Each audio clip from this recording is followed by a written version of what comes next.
नमस्कार to all, welcome back to my channel. आज माझ्याकडे डाळ ऑलरेडी होती म्हणून मी फक्त राईस चढवला आणि लागले पोळा बनवायला.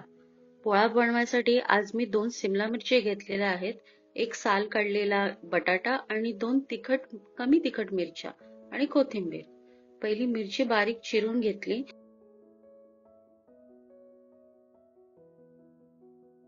नंतर बटाट्याचे 1/2 सेंटीमीटर इतके स्लाइस करून घेतले आणि ते क्यूब फॉर्म मध्ये कट करून घेतले. Wait I show you. एवढे छोटे छोटे क्यूब करून घेतले. Let me tell you this is very patience वाला काम, कारण का बटाटा मॅक्सिमम टाइम बिग चंक्स मध्ये कट केला जातो. Then the time come for Shimla मिरची. कॅप्सिकम डीसीड करून घेऊन त्याचेच व्यवस्थित स्लाइसेस करून घेतले, जे 1/2 सेंटीमीटर एवढे असतील. अजून त्यांना पुन्हा चॉप करून घेतले to get cubes like potatoes. And our chopping is done. आता एक बाउल मध्ये मिरची, बटाटा, शिमला मिरची ऍड केले. त्याचबरोबर त्यामध्ये 3 बिग स्पून बेसन घालून ढवळून घेतले, जेणेकरून बेसन सर्व क्यूब्सना कोट होईल.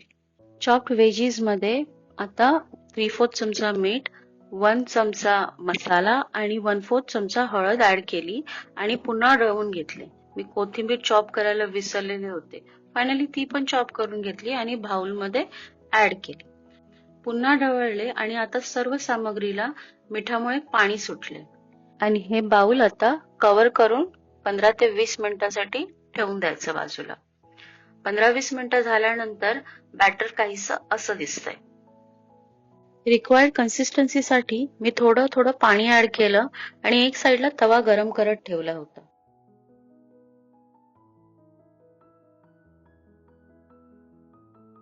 पोळ्यासाठी ही अशी कन्सिस्टन्सी मला हवी होती. तव्यामध्ये तेल टाकून त्यामध्ये तयार बॅटर तेलामध्ये सोडलं आणि त्याच चमच्याने स्प्रेड करून घेतलं.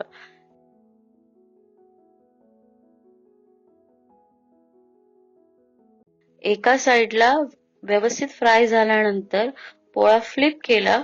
थोडा तव्याला पूर्णपणे अपोजिट साइडने टच होण्यासाठी थोडं प्रेशर अप्लाय केलं, जेणेकरून दोन्ही साइडने व्यवस्थित नीट फ्राय होईल. पलटून पलटून पोळा नीट भाजल्यानंतर एका डिश मध्ये काढून घेतला.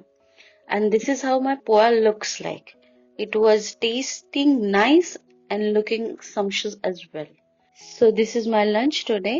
I'll see you in a next vlog. Till then, bye bye.